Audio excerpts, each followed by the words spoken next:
Make your next career move your best. Verizon Retail offers the potential to earn up to $50,000 annually and amazing benefits starting on day one, including product discounts and tuition assistance. Apply today at verizon.com/retail careers. I can't count the reasons I should stay. One by one, they all just fade away.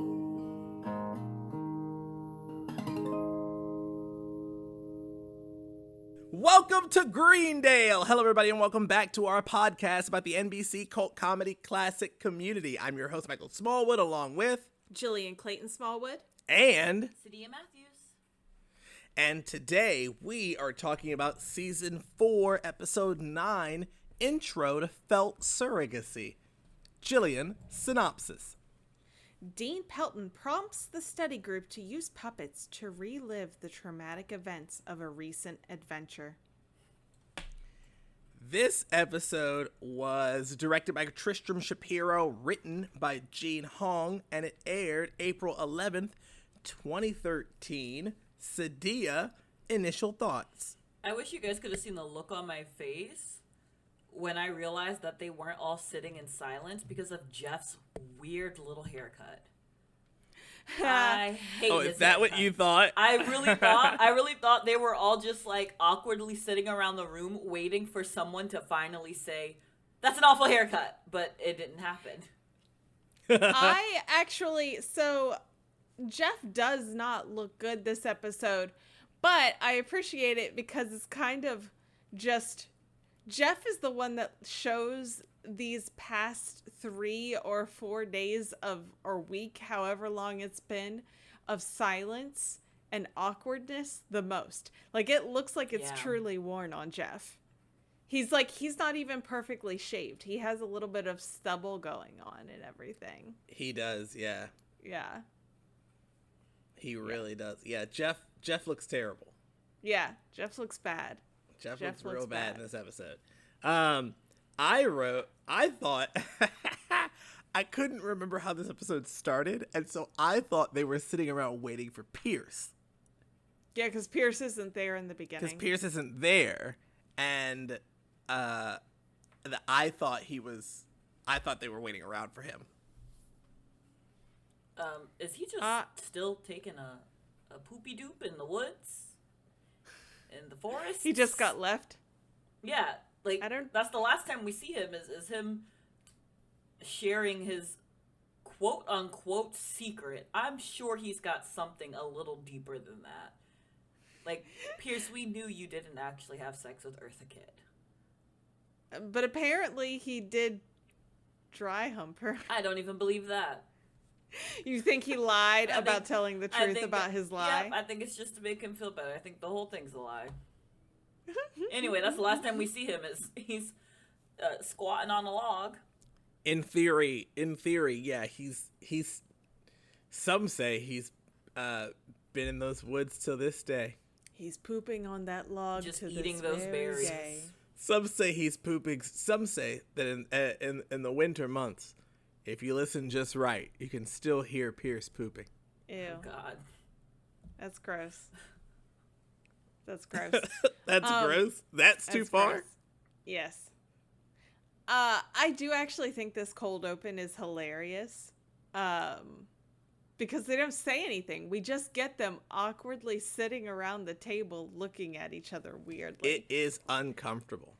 It's uncomfortable, and I actually really like it as a cold open. I think it's really funny. It is a good intro to what they are tackling this episode with their awkwardness. But then, of course, after the cold open, that gets interrupted by the dean immediately and his therapy puppets. Whiteboard, the whiteboard behind them. Here's what it says. Until further notice, the Union Building will have some spaces available if needed. Thanks for your patience as we presently working to resolve this problem. I just like to keep us abreast of what's being written on that board behind them in case it ever turns out to be very important. So I guess other people are actually using that room when they're not there. Yeah. I mean, and we know that, right? We saw in that one episode that, like, other people use that room. So they can sign it out. So this episode, within the general consensus of Community fans, seems to be like, it is one of the most polarizing episodes. Why?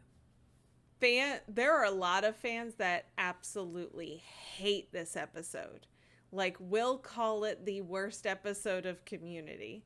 This one? Intro to Felt Surrogacy? Oh, the online hate for Intro to Felt Surrogacy is very strong. And as a result, there is a group of people who then have risen up to like Intro to Felt Surrogacy. You're but making it sound like they only like it because other people don't like it. Well, no, but I mean, that's a thing in online discourse. But also it's the kind of thing where, like, they probably like it, but they feel like they need to defend it more because the people who hate it so vehemently and loudly hate it that they have to be like, no, but wait, people actually do. I like this. Like, you know, they feel like they have to. I mean, I hate hand puppets. I hate them. Oh my God, do you? So if that's what those people are talking about, if they're talking about that because they're like, why are there hand puppets? The whole episode they are hand puppets. And I'm sorry, I'm not gonna make this a thing. I promise. I told myself that I would not talk about how creepy and realistic the hand puppets were this episode. But I'll just speak on it really quick. Unnecessary how realistic they were. I don't think Annie's hair needed to look that good on a puppet. We didn't need it. That was a nice little touch. Okay, Community has money or whatever. We did not need a lace front on Annie's hand puppet. Shirley's puppet looked great. Shirley, I want to see Shirley in that outfit. I want to see Shirley with her hair cutely curled like that, showing just a tad cleave. Her fit was cute. I want to see real Shirley in that. But anyway, I didn't need the puppets to give me that much. That was a lot that the puppets gave me, and I didn't need... Pierce's puppets had wrinkles. I didn't need that. And why were they so big? When the dean comes in...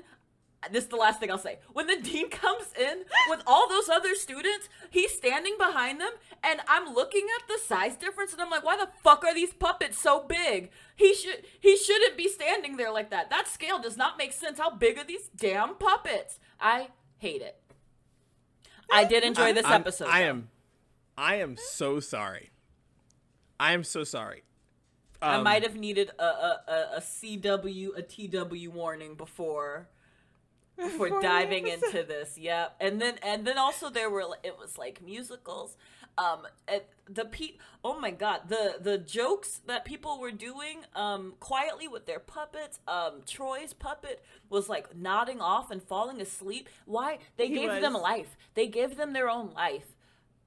Abed looked at his puppet, and his puppet looked at him back like, don't tell them the real secret. Like, did Abed even tell us? I think Abed had a secret that he shared that night, and he didn't tell us, and his puppet was like, shh. Chang's puppet telling on him? I hated it. Y'all, Chang's puppet had a puppet. Why? Giant puppet had baby puppet, why? I'm so sorry. I have to go back because, Sadia, you started that rant by saying that you don't like hand puppets. Yes. And I have to take issue with this because I love puppets. Well, I'm a huge fan of puppets. I'm an auntie. I also have to point out, and I'm so sorry that I'm this guy who's going to do this on this podcast. Okay.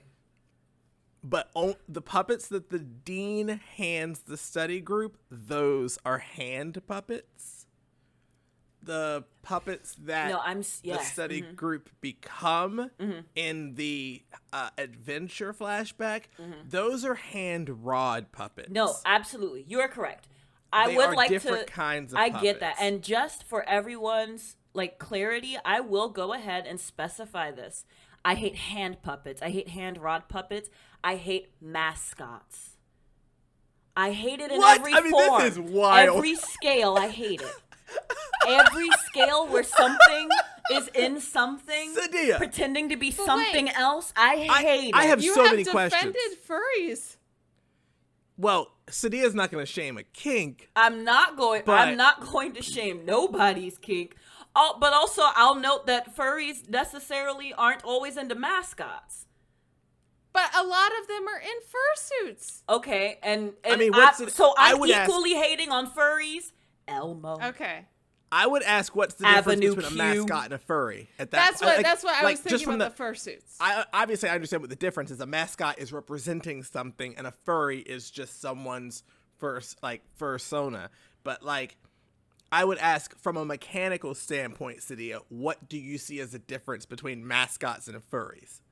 It's just literally not the we're saying that all squares are rectangles and all rectangles are squares.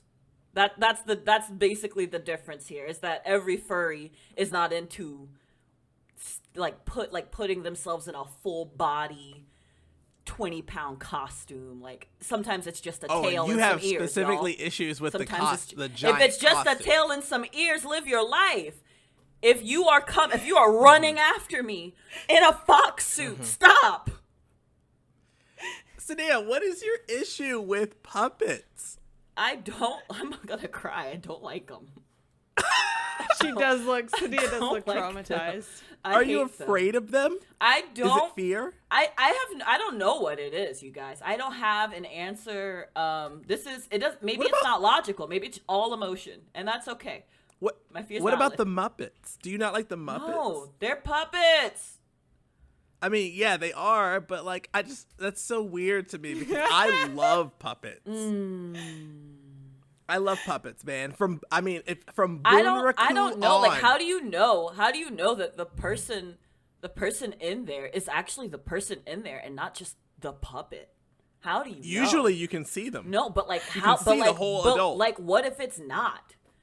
Like, what if I get into a mascot costume and you guys are like, oh, it's Sadia in a mascot but it ain't. I'm in it, but it's not me. What if? I hate it. What? I don't know. I can't make it make any more sense than that. If you get it, send me hugs. Okay. I'm gonna say that for me, hearing Jillian saying that this is a divisive episode, I can kind of buy that. A lot of things about season 4, I bet, are divisive episodes. I will say that for me, this is a winning episode because it is A, one of our musical episodes. Enjoyed it. And B, I mean, come on, it's got puppets in it. Like, I'm all in from the moment the dean shows up with puppets, and I'm definitely in when the study group turns into puppets. Like, I'm here for it. Like, I can only wish that all great TV shows had an episode where the cast were puppets. So why would you say that? So we're dividing up into, because you love both the puppets and the music. It sounded like Sadia liked the music. I like the music, could have done without the puppets. The thing I would ditch from this episode are the songs, even though I lose Sarah Bareilles in there. It's actually the thing. It's actually the thing that I think, like, I think I would enjoy it a notch more if we weren't singing in it. I was more comfortable with puppets because we were singing, and I know I don't know what it is, but Sarah just brings me peace. So when I love Sarah Bareilles. It was Sarah. It was a wide open green field. It was a hot air balloon. I was like, I can do this. I can deal with this. Then they left her on the ground. They did. Then it was just puppets airborne. I really like the hot air balloon song. I will say that the rest of the songs aren't as good, but I really like the hot air balloon song. I love the hot air balloon song. I think it's because I like the hot air balloon song. I think it's because the rest of the songs are not as good that I wish we had ditched the whole because the rest of them aren't as good. I wish we had ditched the whole conceit. Okay, even though I'm like 20 minutes out of I don't know about that. We're throwing the baby out with the bathwater there, Jillian. I think I am throwing the Barry Ellis out with the bathwater, and I love that. Just run a better bath. Just rerun. You can rerun that bathwater. But using the water that we have, since some of it got gross, I would like to just get rid of all of the bath water and just have the tubs. No, y'all. The hot air balloon was amazing because Shirley is amazing. Because Yvette Nicole Brown is amazing. But also, she's a great singer. Jason Alexander drugging them and them just being out in the woods vibing and singing and then overlapping each other and not really understanding what's happening. There's Cydia, I will have to say, I'm glad. I was wondering if you would know who Jason Alexander was. Only I because also wondered about that only too. because I was like, hey, it's the guy from Seinfeld. That's all. Like the fact that you recognize Seinfeld. The guy from Seinfeld is honestly like. Yeah. I'm surprised you know Seinfeld. Yeah, I'm impressed. That's all I got, y'all. I just, they're also talk from about Jersey. these puppets. What if that's the only reason I know? What if it's You're just from Jersey? love? I could talk about these Sarah Bareilles and Jason Alexander, two great guests. I love Sarah Bareilles being a guest on this episode because her song was featured heavily. Gravity was featured heavily in the Paradigms of Human Memory episode. It was. Oh, was it? The fan video episode, like where they mocked the fan videos that happened, and so they did like ship videos for Jeff and Annie, and then they did a ship video for Abed and Pierce. The clip episode where they did a bunch of clips. Oh, the I don't one want to where fall another moment into your gravity. Yeah. So, and the reason that clip video had happened was because Dan Harmon had seen a fan video of Jeff and Annie set to gravity. But like at that point in time, it was hard to have a ship online without there being a YouTube video. If your ship was popular enough, there was a YouTube video. Right. Someone's making an AMV out of it. Exciting. Yeah. But yeah, it's always nice to see Jason Alexander show up because he doesn't even do much anymore. So like the fact that he like shows up in this episode, I'm like, oh yeah, right. Look at him. Yeah, he doesn't. What was the last thing Jason Alexander did? I don't know. He doesn't do a ton. He doesn't do a ton. Like he doesn't do a ton. I think maybe he does more stage. I don't know. Maybe he's who knows what he's doing with he also, life. You know what? I mean, I'm sure he just sits at home and collects Seinfeld royalties. Seinfeld residuals. Like, no, come he, on. like what everyone else from Seinfeld, probably returned to stand up. I'm sure of it. I'm actually going to look right now and see what his last thing was. He's a voice on... Oh, no, he's a voice on Star Trek Prodigy. Oh. He was in The Connors. He was in Young Sheldon. He's a voice on the Harley Quinn TV series. Like, he does stuff. He's still out in these streets, man. He's in a couple episodes of Mrs. Maisel. Oh, yeah. He is. Like, yeah. Like, Jason Alexander's still out here. Whenever we first get the puppets and they're sitting there awkwardly talking about their day, there's a moment that I had to make Michael rewind because so much was happening that I needed to, I was like, stop. I need to, be able to get in this. And it's when Britta just casually says the thing of what is this? They're not going to make eye contact. What is this, Jeff, when he has sex? Or when we're having sex with Jeff? Are we just going to avoid eye contact forever? Who are we? Jeff during sex? There it is. And then Jeff comes back with the Britta burn about sex. And for one, Abed's face when Britta says her thing about sex with Jeff is hilarious because his eyes just get big. I was gonna before we even get to Jeff's thing, Shirley says what happened between us is between us and Jesus don't snitch. And then Jeff says that thing about Britta, where he says, which I have right here. He says, hang on. He says, fine, if we're going to play this game, then unlike sex with Britta, we're going to do it quickly and with a small shred of dignity. Which go ahead. Troy nods co-signing to. Oh, absolutely he does. Oh, And no, then- I didn't notice that. Yeah, Troy nods, co-signing to it. And then, like, Jeff kind of, like, stays looking at Britta like he knows he's joking with her. Like, there's a moment there. I'm saying there's a ship moment there. Just for those people who like to come along with me on Jeff and Britta. think you might be doing the work there, Jillian, but okay. I always do the work. Look, Annie and Abed is my main ship on this. I do a lot of work. But look, even that, like, that was a big thing to talk about. But even, like, Chang the Dean showing up with his puppets. Chang has a puppet. Chang leaves, and his puppet says back to the group, he's not what he seems. That's what I'm talking about. How do we know? How do we know that was really Chang? Are you suggesting that it was a hand to God moment? Yes, that's exactly what I'm saying. I mean, Like- look, I can say that, yeah, maybe Chang's psyche is fractured enough that he could put his subconscious into a puppet. Sure.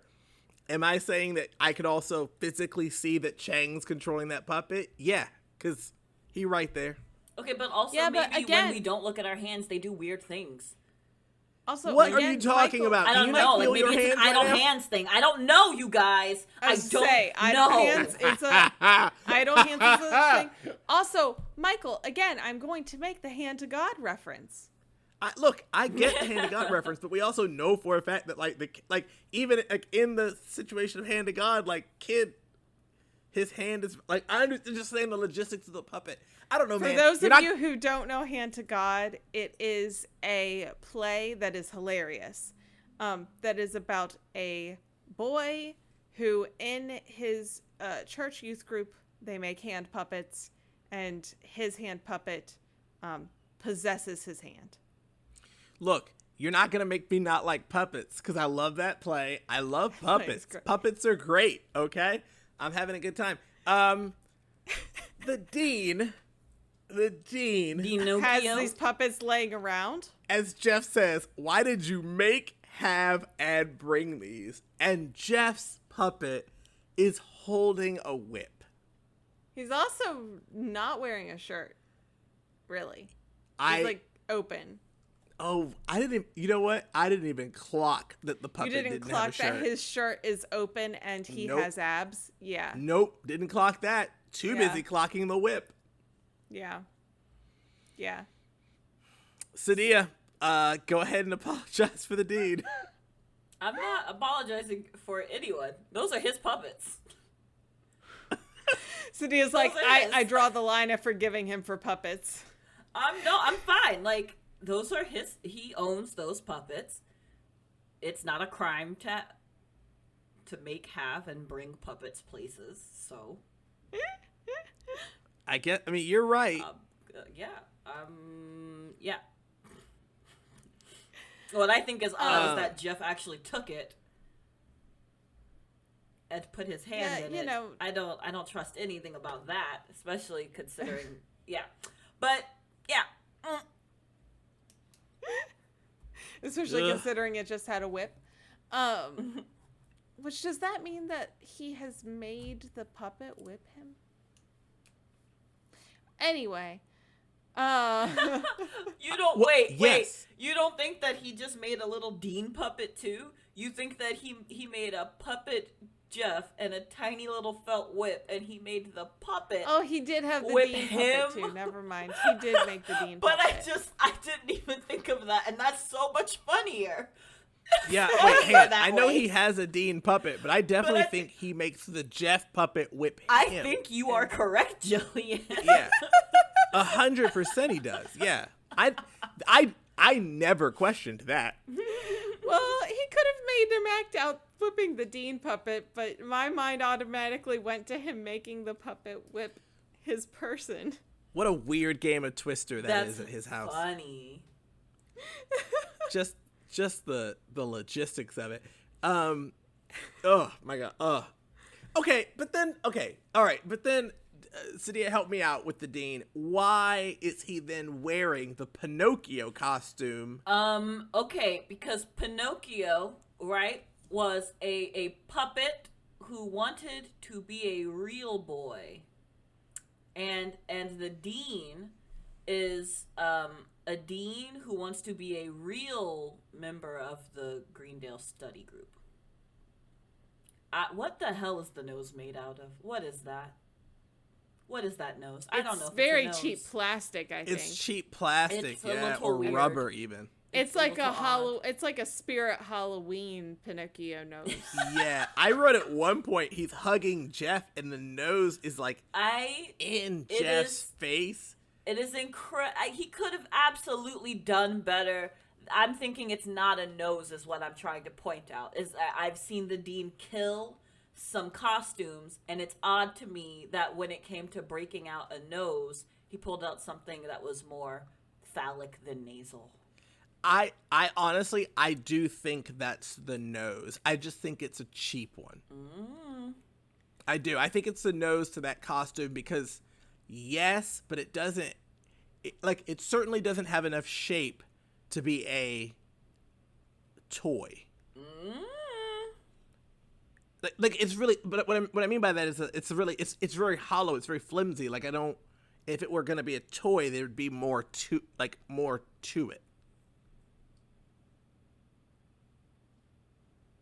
You never know, man. I mean, I could be wrong. I just don't know what he would get out of what is basically an actual like air-filled balloon. Like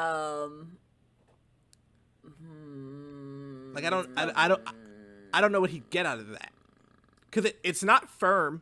We can see that because it's like folding against Jeff's face. I'm going to say as little as trying to possible discuss about this this. in as not graphic a way as She's possible. like, I'm gonna pull I'm out not of even this gonna. conversation. I'm not even going to give you guys. You know what? The headphone. You know what? Let's warning bail. Here. Let's yeah, bail. We should Let's just bail on this conversation right now. So Grandpa, Troy's grandpa wouldn't approve of Britta. Is this the same grandpa that's married to the spanking crazy grandma? It's gotta be. Yeah. It's gotta be. If we fly to heaven, please don't tell my grandpa about me and Britta. I have another thing about Troy that I wrote down earlier in the episode, and I clocked this. The episode spends no time on it, but I do think it's important just for us to remember. When the Dean is introducing the study group to that tour he's running, he introduces them by their descriptors and then says the last two he says are a sidekick and Abed. Yes. Abed has no descriptor. And Troy's is just a sidekick. Yeah. Yeah. I wrote that down. I was like, that is kind of scathing, Dean. It well, is. and Troy in fact seems offended by it. Yeah. Yeah, it was definitely rude. Deanie didn't have to do him like that. I will point out that he is not incorrect, and that I still have not gotten my Troy heavy something that I've been waiting on since the divorce of last season. If he keeps saying stuff like that, you might get it, because that'd be cool. Another thing that gets yelled while they're on the hot air balloon, Britta yells, "I had a dream it would end this way," which Troy says at the end of season 2 in the paintball episode, right before he gets hit with all the paintballs. I liked when Shirley and Britta had their quick conversation about the forces of gravity, the forces of God, and then at that moment where everything's dropping, Shirley says, "Damn you, gravity," and Britta says, "Damn you, prayer," and Pierce says, "Damn you, Vicky." Damn you, Yes. Vicky. Vicky. Vicky lives in this man's head rent-free. She is a mile on the ground, and he is just damning her from above. Vicky is Pierce's arch enemy. She doesn't invite him to her parties. She stabbed him in the face with a pencil. If this were Venture Brothers, Pierce would have absolutely gotten declared as Vicky's arch. Officially. Yeah. Yeah. Oh my, he's arching her. Damn you, Gravity. Damn you, Prayer. Damn you, Vicky. Also, yes, Troy, I too have noticed the lack of Professor Duncan every single episode since he left. When he said that, I was like, where is Drunken? Where has he been? Is he like expecting a drunken puppet to just come up in the woods? Okay, but if there was an episode where he just magically returned for literally no reason, this should have been it. This should have been it. This episode was giving me like soft flashbacks to Abed's uncontrollable Christmas. And so I did feel like Drunken should have been there. But I'll never forget. I'll pour one out for my man Duncan. Every time. I live life by the Duncan principle. Let's go. I don't know that you want to actually live life by any principle. Wait, what's the Duncan principle again? It was just that if something doesn't happen for long enough, people will go crazy. Oh, yeah. People are impatient. The Duncan principle. Michael is impatient. That's I true. actually am. He's very impatient. I am impatient. So whenever we went to Universal Studios, I made sure I packed snacks in my bag so that whenever he got impatient while we were on the lines, I just pulled out a snack and I was like, "Here, have some fruit snacks." I just don't like waiting for things. Like, I don't believe in it. Hot air balloon crashes. They're freaking out. Jason Alexander comes through the woods. Troy declares that he didn't get Blue Man Group. Like, he just doesn't understand it. He said, why don't they talk to each other? They have so much in common. They have so much in common. Poor Troy. Like, I'm like, hey man, Blue Man Group, like, you get it, man. You watched it. That's the whole thing. There's nothing else to get. He's expecting it to be like modern dance. He's like, where is the deeper meaning? Yeah, he thinks that there's something he's missing. And, like, nah. It's just Blue Man. That's just all it. All of a sudden, people are going to be like, actually, here is the deeper meaning of Blue Man Group's It's just the show. It just is a fun show where they don't speak. Like, listen, I've seen it a couple times. I'm not listening to any think pieces about Blue Man Group. Like, it's great. I really like it. But, like, Troy, you're not missing anything. I wrote, I'm never gonna let a random dude in the woods give me fucking berries to eat without asking some questions. Oh, is that where you're going with that? I was just thinking, his hands are so dirty. He's literally dirty. Why are you letting him put berries in your mouth? Dirty berries. He like, hand me the berry and I'll take it. I'm not eating random woods berries. I don't care whose hands are clean. I might eat a random wood berry. I do think there's a breakdown of the group of people who I think would have taken the berries and those who I don't think would have. Like, obviously Britta takes them. Sure. Look, Britta literally took some. Yeah, she's holding some. She still took some extras for later. Pierce, I think, takes the berries. Of course he does. Troy, sure, yeah. Yep. Yeah. Abed, I can even see taking the berries. Just Abed's one I actually don't think takes the berries. I only buy Abed and Shirley taking the berries because they're caught up in this idea that it's just them in the woods and they can leave behind, like, Shirley and her perfect mom, which, God, that was such a funny line considering what her secret was. but Shirley can leave behind the perfect mom, like posture Pressure. that she has to carry. Yeah, and Annie taking it. Nope, I don't I see believe. Annie taking I believe it. I believe it if Jeff took one. I don't believe it. I don't believe If it of Jeff enough- or Annie. If enough people did it, I could see. Yeah, I don't know. I could see Jeff not taking it and just being like, somebody needs to be sane and sober in the group, or Yeah, I I can don't see trust Jeff a dirty not man taking putting one. his hands in my mouth.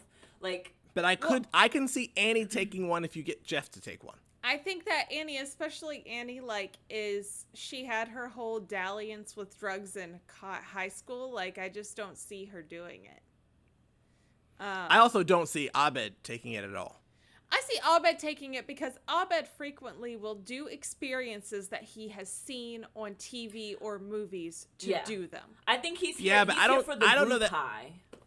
I don't know Yeah. that Abed would trust like altering his like brain I mean, I don't know. He drank with Jeff, but like even then, like I don't know. Like I mean, he got super drunk with Jeff.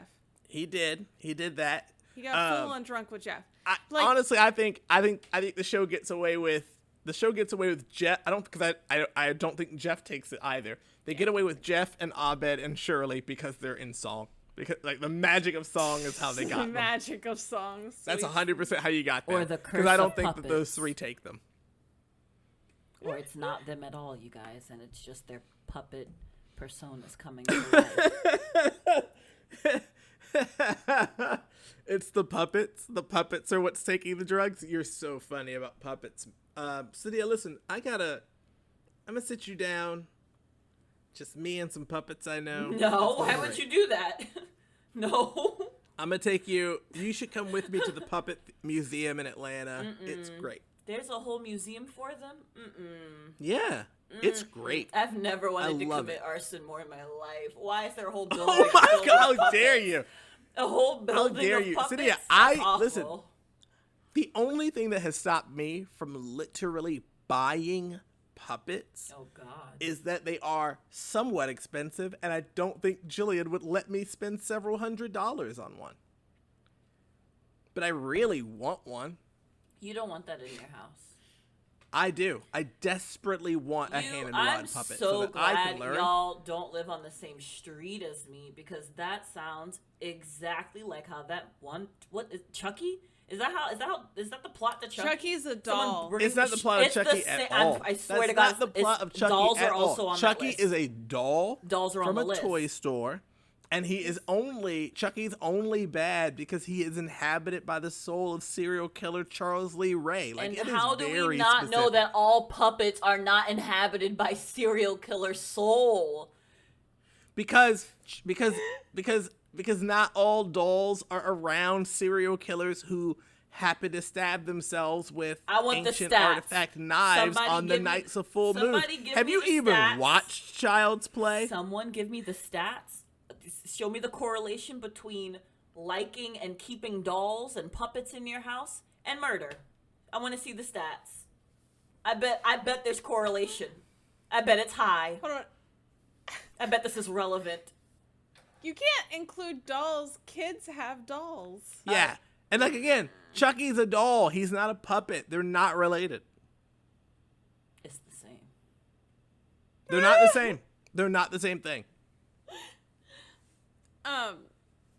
So then we get to the fact that they all think that they have told this secret. And Shirley goes and is the first one to out what hers is. Which is That she left her- nuts. I mean, It's Like, nuts. Yeah. I mean, I want honestly, Shirley in therapy after what she has. Oh my god. yeah, honestly, Shirley's is the worst. But like it is the worst of it's them. the worst, and Shirley's is the one that most needs to be dealt with. Like not dealt with. Like I don't think I think she's. I don't think it makes her a bad parent. I think she's fine. But I do think that Shirley, after that revelation, one of her friends needs to go, hey, let's just get you into some therapy, girl, because you clearly have some unresolved stuff going on subconsciously with. Oh, go ahead. Sorry. I was just gonna say she has some unresolved stuff consciously with her husband. Like, Yeah. that's what that is. And everything that she said just took me back to that damn Thanksgiving episode where I was just like, she's clearly not okay. The year that this woman has had, the last few semesters, I want an entire Shirley episode because I need to know, babe, you okay? Are you good? Hey, look, and you were right, Sadia. Are you You were okay? right during the Thanksgiving episode because she's clearly going through something. She's not okay. And now she's following This around is the people, escalation of whatever that cry for help leaving was. her children in the supermarket because she is so fixated on the idea that her husband is going to leave her. This man that she literally just remarried and just had another baby, and he's not around for Thanksgiving, and she has to. He had to work. At the Radio Shack, let it go. And somebody, listen, Let as somebody it who worked go, retail, Andre. I'm so sorry. As somebody who worked retail for a very long time and had to work on Thanksgiving and Christmas every year, I'm not going to judge him for having to be Radio there. Shack should not make its workers work on Thanksgiving. Radio Shack needs to gracefully bow out. Blockbuster made us work on those days. And they bowed out, didn't they? Eventually, yeah. I mean, but, like, in defense, Radio Shack also bowed out in the same way. Yeah. I'm He's pretty really sure just that and, Radio he's like, really Shack just is hanging so. on to this like, thing. you can't hate him for going. He went to his job. Now, do I think places like that should be open on holidays? No. No, I don't. Who's Honestly, looking for I a don't. radio on Thanksgiving? Honestly, I Well, don't. it was specifically he was Black Friday shop. Like he was Yeah. there for Black Friday. I'm not So going to lots of Radio people. Shack. I'm not going to Radio Shack for Black Friday. It's not Radio Shack. It's his stereo store. Oh, my but yes, bad. I see what you're saying. do keep calling it Radio Shack. The man is all. Hang on, wait. The man is also a small business owner. Let's respect his hustle. Okay, It's true, his but- store. And also, like, how many family members do you know that like still try and make it a sport of Black Friday shopping? I mean, me personally, I do love Black Friday shopping. The chaos. Oh my of goodness! it. Look at you. You would be right there in his store trying to catch some deals. No, Don't you not do in this his to him. store. No, I would not, actually. You wouldn't go to the stereo store? Because people No. go to like the electronics stores. What for, do I like- need an RC car for on Thanksgiving Day? Who It's a is in stereo this- store. Stop saying Radio Shack. He doesn't work at Radio Shack. He runs a store for high-end music. I feel But also- like if he just wanted to, like, sell that, go in with Shirley and support her thriving business, and also maybe be like a house husband and a good stay-at-home dad, I feel like that would just work out so nicely. Unless I don't they think need that the they money. can afford for him to be a house It husband. sounds like he has to work. Anyway, on their Corey wedding Wallace rubbing episode, Annie's feet. Wait a minute. What? their Wait a wedding minute. episode, What I thought middle-class Shirley told fantasy are him. you? I thought Shirley told him to quit his damn job when She told him that his store was in trouble and she should take the reins in their family. But I don't think I that agree. meant like That's exactly I don't what think she that meant. clearly Shirley didn't mean stay your ass home and raise the kids. I got our bills. She 'cause wouldn't be he's still going chasing to work. strangers around outside of the Whole Foods if he was. I mean, she still would be. I was gonna say 100% still would be. I'm not throwing this on him having a job. Shirley actually needs more attentive friends and This a is very not Entree's nice fault at all. therapist. Honestly, the thing about that too that like drives me crazy whenever I hear it is not so much that she followed them out and left her kids at the grocery store. She drove to the next state? Is that what she says? Somewhere, city, She state. drove out A of while. town. Yeah. Yeah. She drove out of town following these people. So like, what was going on in that car? They were driving. To No, another place. in Shirley's car. Oh, in Shirley's head. Yeah. What was she doing that she drove out of town following strangers convinced? She lost her damn mind for 8 It would hours. would not shock me at all to know. Wait, doesn't Shirley have a gun in her purse? Yeah, no, Annie does. Is she packing? It wouldn't shock me No, if Shirley she's was not. If Shirley But- was packing Shirley doesn't. and then held up two strangers at gunpoint because she thought one was Andre. I wouldn't be shocked. No. I was just about to say, like, that is behavior that ends with, like, I have no idea what happened. I came back to and I had to wash blood off my hands conversation. Like, like that's some Velma Kelly shit right there, y'all. That would be tragic. I was mostly concerned. The thing that made me go damn Shirley was the emphasis on I left my kids in the supermarket all night. Overnight. It was dark. Yeah. And they were just standing next to the tomatoes like a bunch of good babies, waiting for her to come back. Like, how long? I wonder how much of an exaggeration that is, because, like, the staff would be like, hey, we gotta get these kids out of here, right? Like, the staff aren't just gonna be like, y'all's mom coming back? No? All right, good night then. I mean, if she drove like at least an hour away, like, no, they might have literally been there for several hours. I think they were there. I think there had to have been staff there, because no store is gonna close with just some random kids still in the store.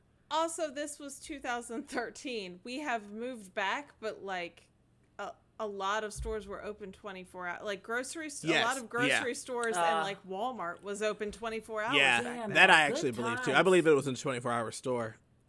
Yeah. Like Harris Teeter used to be open 24 hours. Okay. Here. I was really sitting on that. I was like, man, I used to be able to just wake up and go to Harry Teet's. Upsetting. Yeah. We've moved back. Most of the stores that used to be 24 hours aren't anymore. But in 2013 they certainly were. Absolutely. Yeah. Good call, Jillian. It was probably a 24-hour grocery. Yeah. So if they're going shopping like after she gets off work and they're out of class, that's probably putting them around like 5, 6-ish. So those kids literally could have just been in the store alone, like without a like supervisor, till like 8 p.m. Just like, damn, it sure is getting late and we haven't eaten dinner. Yeah. And we have no money to buy anything. Also, our mom somewhere like having a mental breakdown. Oh my God, did they watch? Could they tell? Oh, I bet they picked that up so quick.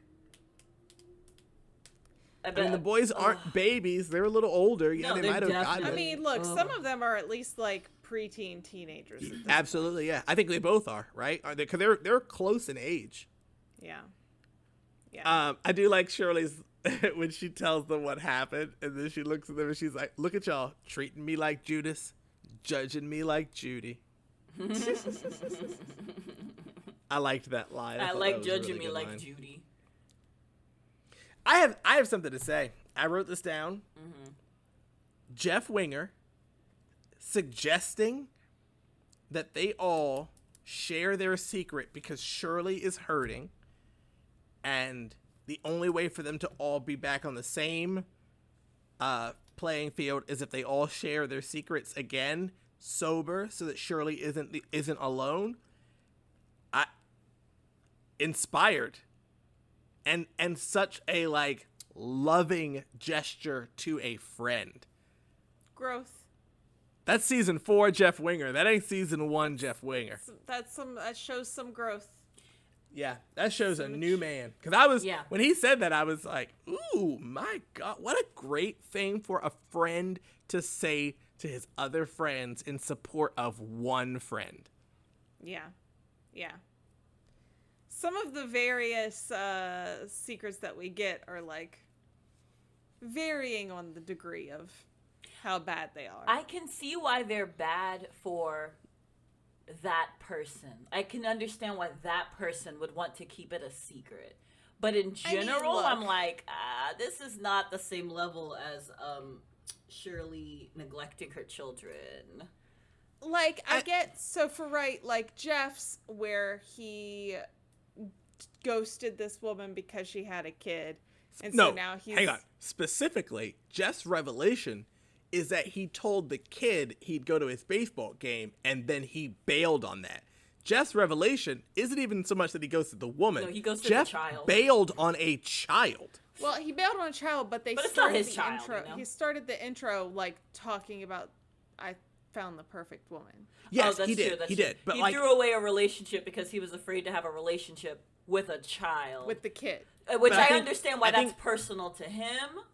But like, well, and like I think the revelation that he's trying to point out to, right, is that he says something like he told the kid he'd come to his baseball game or something. Like he straight up like left a child. He left a child expected to see him, and then he bailed like his dad did to him. Yeah, like yeah. that's a big revelation for Jeff Winger, who just went through this whole thing with his dad, to admit that he just did. I can understand why that was personal for him, but also Jeff is not that kid's father. He's still it's still not, equal. Like I'm only pointing this out because I feel like after everyone in the room goes around, like I'd be able to tell that everyone was like a little uncomfortable, a little lighter. But if I was Shirley, I'd still be kind of like, y'all aren't gonna call the cops or nothing, right? Yeah. Friends. Oh, like no, I see what you're saying. I actually think, if I'm Shirley, that I think Jeff's is maybe the most, like the closest one, and maybe the most damning, right? Because I don't know, man. I'm looking at Annie differently. Yeah. Jeff Winger, Jeff Winger like dating a woman and then like not wanting to commit to a child, that makes sense. Technically, Annie's is harmless. No, Annie let that man let Cornwallis, who had to leave